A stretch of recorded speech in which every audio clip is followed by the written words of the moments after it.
कर्मण्येवाधिकारस्ते मां फलेषु कदाचन मां कर्म फल हेतुर्भूर्मा ते संगोस्तु कर्मणि। ये द्वितीय अध्याय श्लोक 47। अर्थ, कर्म पर ही तुम्हारा अधिकार है, कर्म के फलों में कभी नहीं। इसलिए कर्म को फल के लिए मत करो। कर्तव्य कर्म करने में ही तेरा अधिकार है, फलों में कभी नहीं। अतः तू कर्म फल का हेतु भी मत बन और तेरी अकर्मण्यता में भी आसक्ति ना हो। यह श्लोक भगवद गीता के द्वितीय अध्याय का एक महत्वपूर्ण संदेश है, जो जीवन में कर्म और उसके प्रति हमारे दृष्टिकोण को स्पष्ट करता है। उर्बल मुख्य विचार। एक, कर्म पर अधिकार। व्यक्ति का अधिकार केवल अपने कार्यों, कर्मों पर है। इसका मतलब है कि हमारा ध्यान और प्रयास हमारे कर्तव्यों को सही ढंग से निभाने में होना चाहिए। दो, फल पर अधिकार नहीं। कर्म का फल, परिणाम हमारे नियंत्रण में नहीं है। परिणाम परिस्थितियों, समय और भगवान की इच्छा पर निर्भर करते हैं।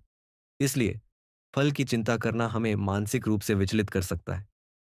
थ्रीन, कर्म फल हेतु न बने। कर्म को केवल उसके परिणाम की इच्छा से प्रेरित होकर नहीं करना चाहिए।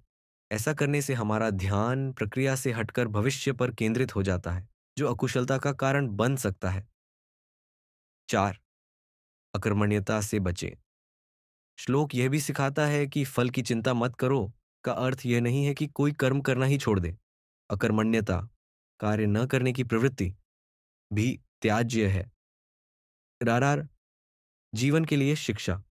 इस श्लोक का उद्देश्य हमें यह सिखाना है कि हम अपना सर्वश्रेष्ठ प्रयास करें, लेकिन फल की चिंता में न उलझें। यह मानसिक शांति और संतुलित दृष्टिकोण को बढ़ावा देता है। कर्म करते समय ईमानदारी, समर्पण और निष्ठा होनी चाहिए, परंतु फल को भगवान पर छोड़ देना चाहिए।